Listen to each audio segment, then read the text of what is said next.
여러분도 아실 거예요. 내 남편만큼 내 아내만큼 내 모든 것을 알고 보고 한 사이는 없지 않습니까? 그죠? 너무나 많이 알고 있다는 이유로 더 잘 돼야 한다는 생각 때문에 자꾸 좋지 않은 부분을 고쳐주겠다. 못하는 것을 자꾸 얘기하게 되고 자꾸 속상한 것을 얘기하게 되고 이러다 보면 둘 사이의 존중이 없어질 수밖에 없는 것 같아요. 아내가 더 이상 나를 괜찮은 남자라고 느끼지 않는다는 사실 때문에 엉뚱한 데 가서 내가 괜찮은 남자라고 얘기하고 있는 겁니다. 술집에 가서 앉아 있거나 친구를 만나거나 옛날 동창회 가서 나 왕년에 그랬지 이렇게 하고 있을 수밖에 없다는 걸 아내분들이 좀 이해해야 되고요. 남편이 자꾸 예쁘다는 얘기 안 해주고 인정해주지 않으니까 예쁘다는 말을 해주는 그런 곳에 가 있고 싶은 마음이 든다는 걸 여러분들이 조금 알아주셔야 한다고 생각합니다. 안녕하세요. 세포 언니의 행복한가의 대표 한지원입니다. 부부 상담과 개인 심리 치료를 하고 있습니다. 그렇다면 진짜 존중이라는 것은 어떤 거냐라는 얘기를 좀 해드려야 될 것 같아요. 진짜 존중은요, 칭찬을 해준다. 인정만이 그럼 진짜 존중이냐? 그게 아니고요. 저 사람이 나하고 다르다는 걸 인정한다는 것이 사실은 진짜 존중입니다. 근데 다들 그러세요. 저는요, 알아요. 그거 알고 있어요. 다르다는 거 인정하는 거 알아요. 근데 제 말을 안 들어요. 이렇게 얘기하세요. 제가 하라는 걸 안 하니까 제가 이러는 거 아닙니까? 진짜 존중은요, 다르면 나하고 생각하고 행동하는 것이 다를 수 있는 거에 대한 인정이에요. 근데 다른 거는 인정하지만 내가 하라는 대로 안 하는 게 화가 나는 건 그건 존중이 아니고요. 지배, 통제, 억압이라고 하는 겁니다.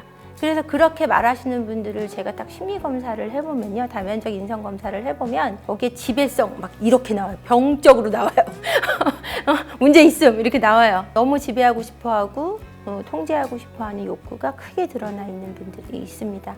그래서 정말 존중을 한다는 건 저 사람이 나와 다르다는 것. 어떻게 다르냐면요. 부부는 정말 다를 수밖에 없어요. 우리는 전혀 다른 세계에서 산단 말이에요. 제가 지금 앞에 계신 분들과 지금 같은 한국에 살고 있고 지금은 여기에서 같은 세계에 지금 잠깐 몇 시간 존재하는 거지. 우리는 각자 만나는 사람과 먹는 음식과 존재하는 공간과 그리고 함께하는 사람들이 전혀 다릅니다. 우리는 한국에 살고 있다는 어떤 그런 정의만 있을 뿐 우리는 다른 세계에 살고 있다는 것을 아셔야 되는데 그렇게 다른 세계 속에 자란 남자와 여자가 만나서 한국과 미국인만 다른 게 아니에요. 다른 부모, 다른 경험, 그죠? 다른 정서, 그 안에서 자라와서 함께 하는데 그런 다른 세계에서 자란 사람들이 같을 수 없어요. 이 부딪힘이 어떤 사람은 이 바보야 이렇게 얘기했을 때 어렸을 때 아빠가 이 바보야 하고는 볼을 꼬집고 뽀뽀를 해주던 아빠가 있으면 아 사랑한다는 의미구나 라고 받아들이지만 어떤 아버지는 이 바보 새끼가 하면서 주먹으로 때리던 아버지 밑에서 자란 사람은 바보야 했을 때 주먹이 날아오겠구나 라고 깊은 내면에서 움직임이 있단 말이에요. 그래서 같은 부부로서 생활을 할 때 아이가 바보야 라고 얘기하면 엄마는 바보야 소리에 뽀뽀를 받았던 엄마는 녀석 꽤나 좋은가 보네 이러는데 아빠는 어디서 이 녀석이 폭력을 휘두르냐고 화를 낸다고요.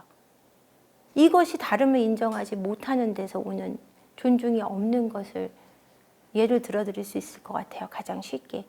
그러니까 우리가 전혀 다르게 자랐다는 사실, 저 단어 하나만으로도 우리가 다른 정서를 받아들일 수 있다는 사실을 인정하고 저 사람이 반응하는 거에 대한 이해가 있어야 되고 저 사람의 트라우마를 이해해서 그 상황에 대한 어떤 편안함을 줄 수 있는 대화가 필요하고 그 이해를 구해줄 수 있는 그런 여유가 있어야 참된 존중이라고 할 수 있겠습니다. 그렇다면 이게 어떻게 자녀를 향한 존중으로 연결이 되냐면 내 아이들은 그렇다면 내 아내와 남편의 다름을 인정함과 동시에 내 아이들을 바라보는 관점은 어떠냐면 제가 뭘 알아?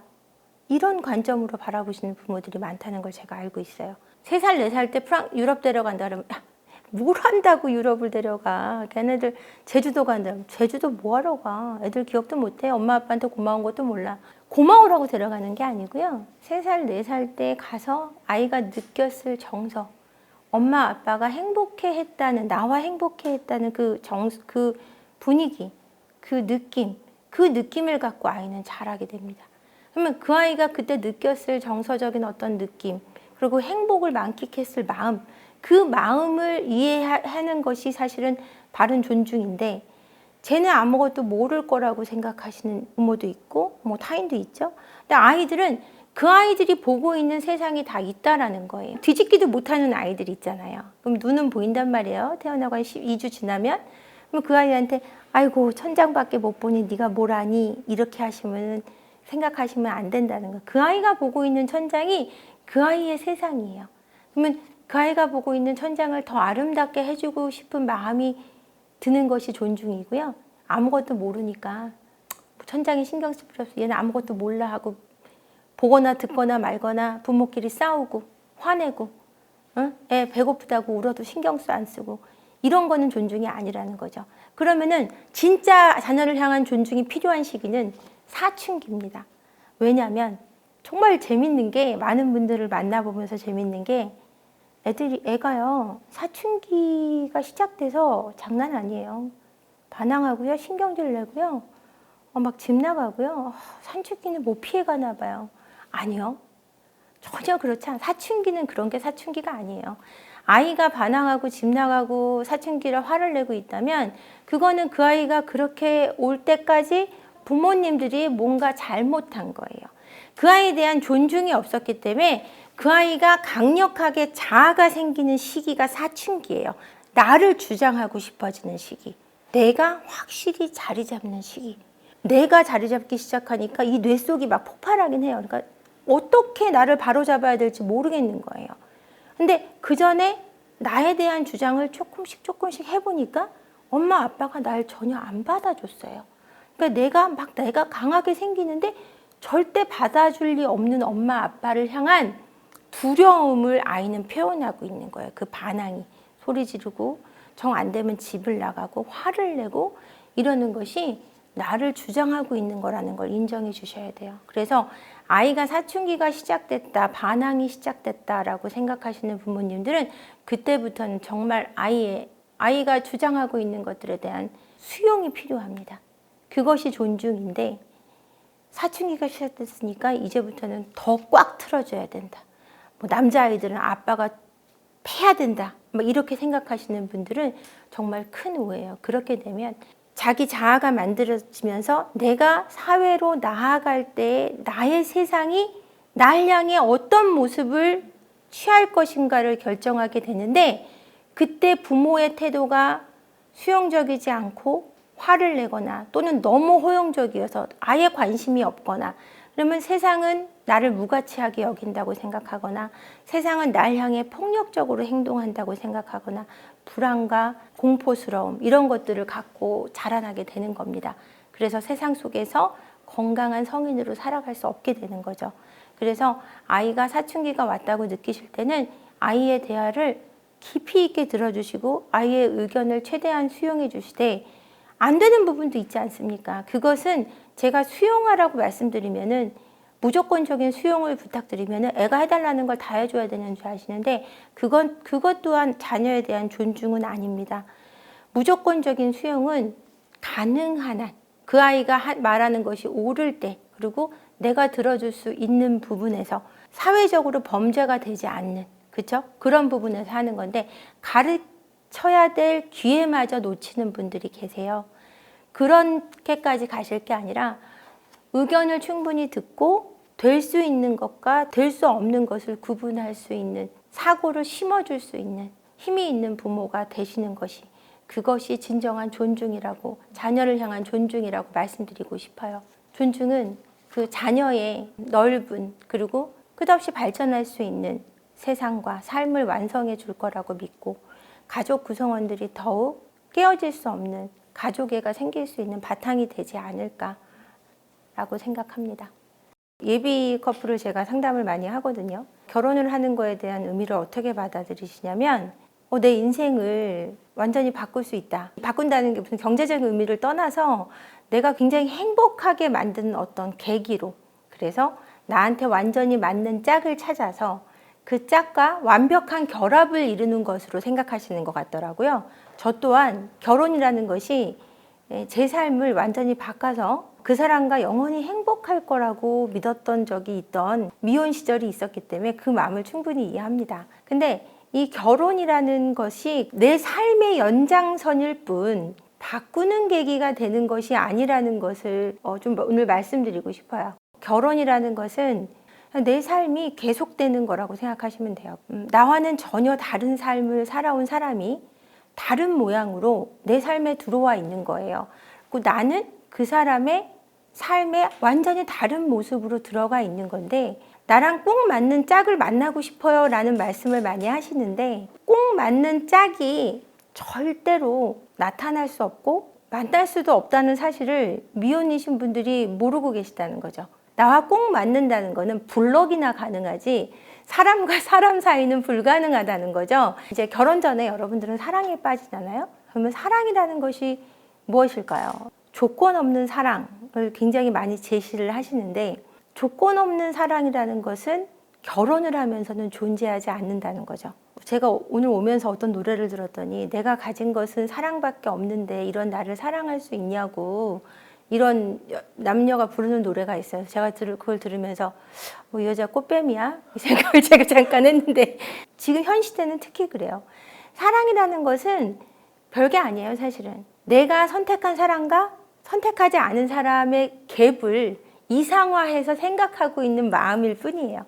내가 선택한 여성과 남성 또는 남성이 다른 내가 선택하지 않은 사람들하고는 다른 것을 가졌다고 이상화하고 있는 것 뿐이에요. 그래서 그 사랑을 시작해서 잡히지 않는 어떤 그 의미를 연애라는 행동으로 옮겨서 그것을 결실을 맺는 걸 결혼이라고 여러분들이 알고 계시잖아요.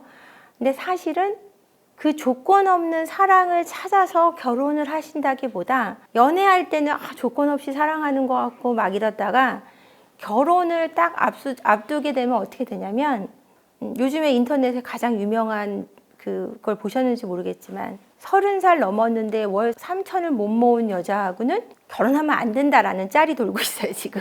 그건 문제가 있다라는 짤이 돌 정도로 조건이 중요시되고 있는 게 사실은 결혼이고 지금 현 시대라는 걸 말씀드리고 싶어요. 근데 조건의 문제보다 결혼하고 나면 더 큰 문제가 되는 것이 무엇이냐면, 결혼 전에는 차라리 결혼을 딱 준비하면서 조건의 문제로 많이 싸우게 됩니다. 반반할 거냐? 이 얘기가 지금 많이 유행하잖아요. 반반이 좋냐 좋지 않냐 이런 문제를 갖고도 많이 얘기하시는데, 저는 반반의 문제는 마음의 문제라고 보고 있거든요. 경제력의 문제이면 차라리 크게 문제가 되지 않는다고 생각해요. 비슷한 사람끼리 결혼하면 되니까요.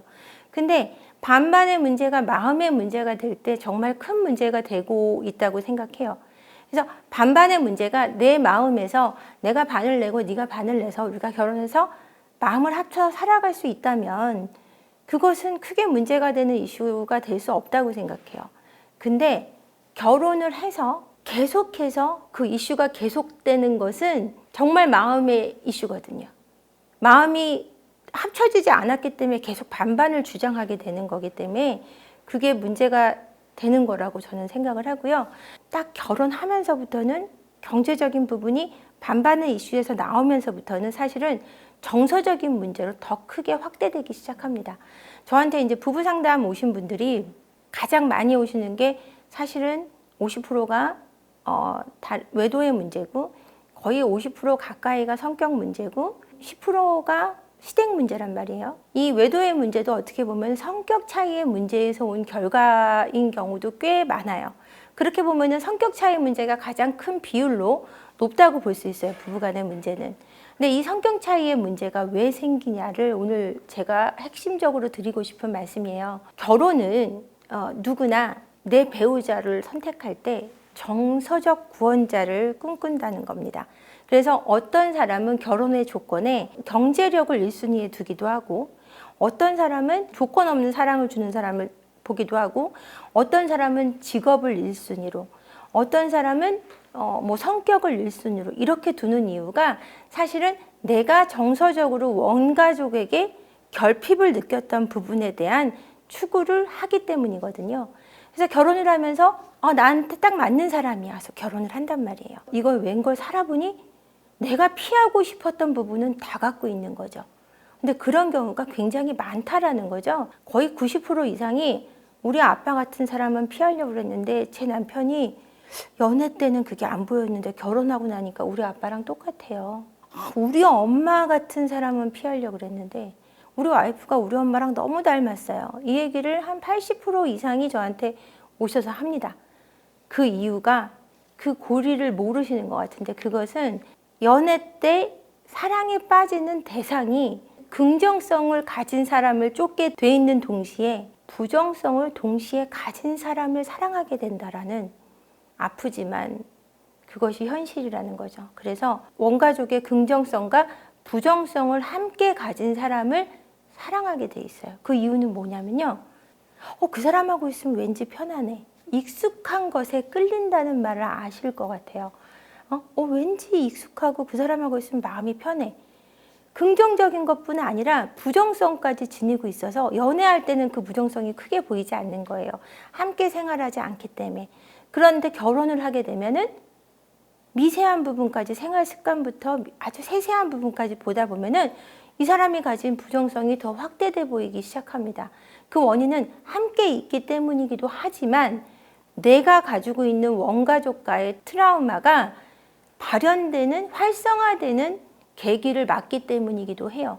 내가 가정에서 생활을 했던 20년, 30년간의 어떤 그 틀을 내 가정이 생기면서 그 가정 안에 투영하기 시작합니다. 그래서 그 부정성을 자꾸 확대해 가게 되어 있어요. 결혼은 이처럼 어떤 나한테 맞는 짝을 만나서 무조건 행복해지는 것이 아니라 내 원가족과의 부정성을 완전히 탈피함으로 해서 내가 그것이 내 안에서 반복되는 것을 멈출 때 내가 찾았다고 믿는 정서적 구원자한테 찾는 것이 아니라 내가 내 스스로 내 안에서 그것을 탈피할 수 있을 때 내가 찾은 그 사람과 행복할 수 있다는 것이죠. 그렇게 됐을 때 내 배우자를 정말 존중할 수 있는 힘이 생긴다는 거죠. 그렇지 않았을 때는 내가 불행한 것이 지금 함께 있는 이 사람한테 받으려고 했던 정서적 구원이 되지 않기 때문이라고 결론을 내리기가 굉장히 쉽습니다. 그렇게 되면은 나의 불행이 저 사람의 탓이 되는 거죠. 왜냐하면 결혼 전에 결혼을 하는 조건이 저 사람으로 인해 내가 행복할 거라고 믿었기 때문에 내가 행복하지 않은 것이 저 사람으로 인해 불행하다고 믿기 때문이거든요. 그러다 보면 그 사람을 원망하게 되고 그 사람 향한 기대가 무너짐으로 해서 그 원망이 더 커지고 원망이 커지면서 그 안에서 계속해서 싸움이 나고 그 원망을 통해 다시 한번 원망이 되돌아오게 되고 그렇게 존중은 무너지게 되는 거죠. 결혼을 해서 정서적 구원자를 선택을 했을 때 남성과 여성이 원하는 것은 기본적으로 조금 다릅니다. 남편 되는 사람은 제가 부부 상담을 많이 해보니 남성분들이 원하는 건 아내에게 인정을 받고자 많이 원했고요. 여성분들은 네가 내 옆에 항상 있어주고 나를 사랑해준다는 걸 확인받기를 원했어요. 근데 어디서부터 뒤틀리는지는 모르겠지만 그 부부마다 케이스마다 다른데요. 남성분들이 인정받지 못하는 것이 시작되면서 사랑한다는 표현을 멈추기 시작하기도 하고 사랑한다는 표현을 받지 못하면서 인정하는 것을 멈추기도 해요. 그러다 보면은 이 인정받음에 목마르거나 또는 어떤 그 자신의 결핍을 채우지 못하는 데서 오는 그 인정에 대한 욕구, 그다음에 사랑에 대한 욕구로 인해서 외도를 하는 경우가 발생이 되기도 합니다. 근데 그것이 뭐 상대방이 나한테 해주지 않는 인정이나 사랑에 대한 욕구에 대한 부족함을 잘못된, 왜곡된 방향으로 틀어서 잘못된 선택을 하는 거지 배우자 때문이라고 할 수는 없죠. 근데 이 바람의 이슈가 여러분들은 보통 성의 이슈라고 생각하시는 것 같아요. 근데 바람의 이슈는 성의 이슈가 아닙니다. 바람의 이슈는 약속의 이슈예요. 부부라는 것은 그 존중이라는 곳에 들어있는 의미가 사실은 우리가 서로만을 사랑하기로 했고 너와 나만, 우리 둘이서만 관계를 갖기로 약속한 약속의 의미가 큰 관계입니다. 근데 그것을 깬다는 것은 네가 나를 존중하지 않는다는 의미가 있기 때문에 사실은 그 약속의 이슈로 보시는 것이 맞고요. 그 약속이 깨짐으로 해서 많은 것이 허물어진다고 저는 보고 있습니다. 부부의 존중이 왜 중요하냐면 우리는 살아가면서 사람은 누구나 본능적으로 내가 가치가 있다는 나의 효능감, 그리고 나의 가치, 이것을 확인해가는 삶을 살고 싶어 합니다. 예쁘다는 말 또는 네가 착하다는 말, 네가 옳다는 말, 이런 말들을 듣는 것이 내가 가진 어떤 본연 그대로를 인정해주는 말이기 때문에 사실은 좋은 거거든요. 내가 가지고 있는 물건을 칭찬받는 것보다 나의 외모를 칭찬받기를 좋아하잖아요. 외모보다는 내가 가진 본성을 칭찬받기를 좋아하잖아요. 그것은 나의 본연 그대로를 존중받는다는 느낌이 있고 나의 가치가 높다라는 것을 인정받기 때문이거든요. 근데 그 가치와 인정이 사실은 내 가까이 있는 사람에게 인정받을 때 가장 행복하다라는 겁니다. 왜? 나를 많이 알고 있는 사람이 인정하기 때문이에요.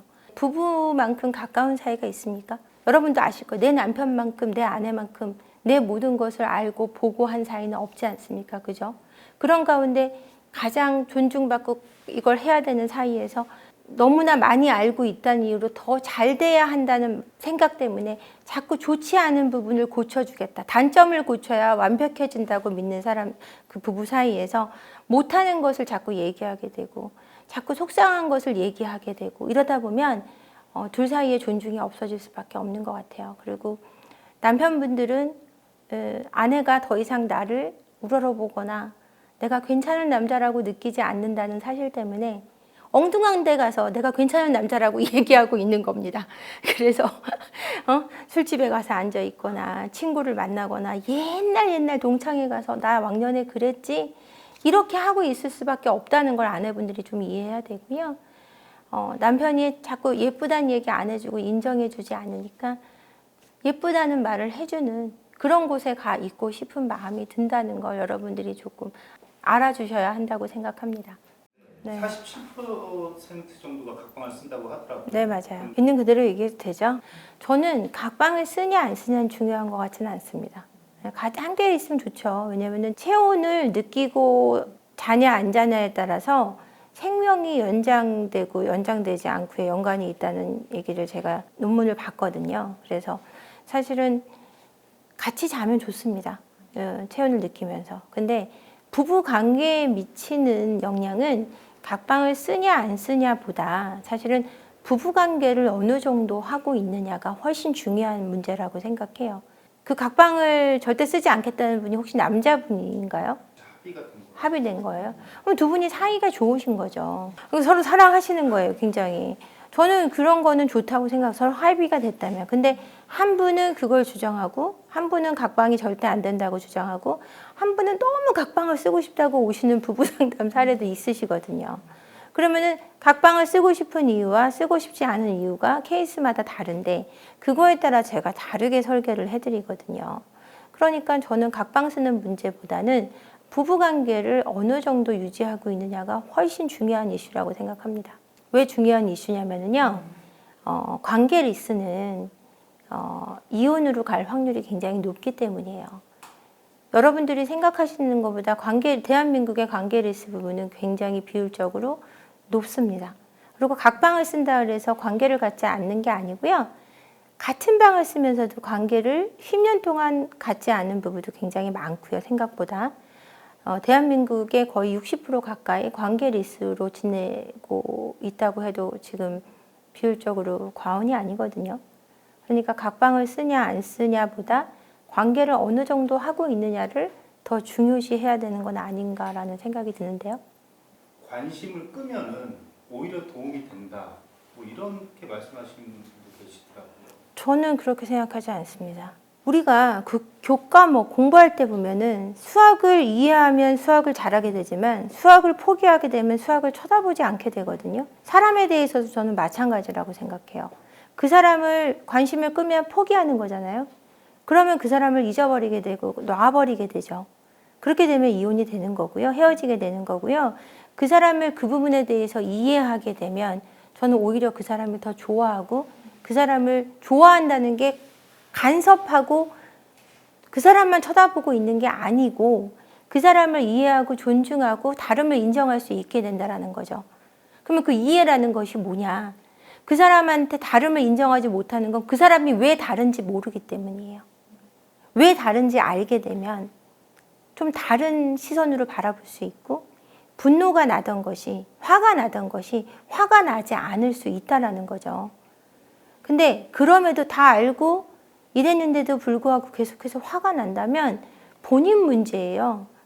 본인이 분노 조절 장애가 있다거나 아니면은 그거에 대한 이해가 아직 부족해서라고 저는 생각해요.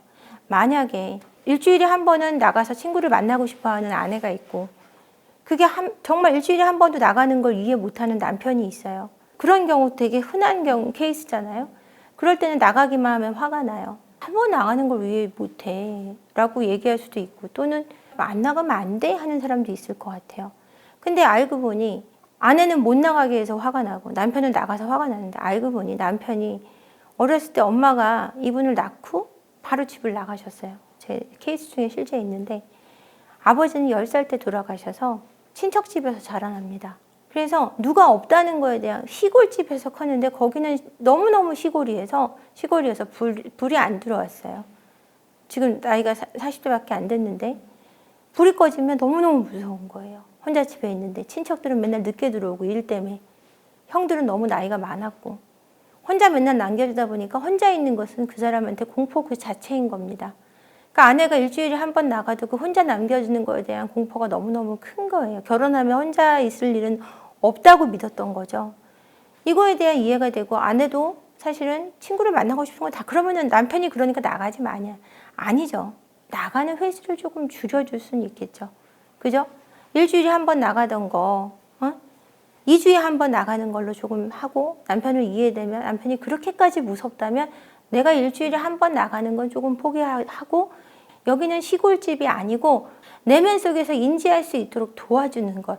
그러다 보면 문제가 해결되게 되어 있습니다. 그렇기 때문에 그럼에도 불구하고 화가 계속 나는 거는 그거에 대한 이해가 부족하기 때문이기 때문에 저는 해결될 수 있는 문제라고 생각합니다. 그거는 남편 속에 불만이 있는 거예요. 그러니까 아기가 어리잖아요. 육아라는 말이 나온 거 보니까 아이들이 어려요. 아내가 하는 말을 대체적으로 들어주는 거예요. 그리고 인정하고 아내가 그러는 걸 원하니까 해주는 거예요. 이해는 안 된다. 그러면 어느 순간 이 눌려있는 이 부부관계는 한쪽이 터져요. 아이들이 중고등학교 가면 남편이, 난 더 이상 이렇게 안 살아. 이렇게 해버리는 거예요. 야, 너 원하는 대로 지금까지 인정해준다. 넌 이해한 적이 없어. 더는 이해 못하겠어. 그러니까 인정하는 건 내가 지금 참아주는 거야 라는 의미가 들어있다라고 저는 생각합니다. 이해를 하는 것이 가장 좋죠. 근데 육아하는 가운데 부부들은 사실은 가장 힘들어요. 아내가 원하는 대로 다 해주고 있는 것은 결혼한 지 얼마 안 된 부분도 있고, 그리고 남편분이 아내를 사랑하는 마음이 있을 때 사실은 저는 그게 가능하다고 봅니다.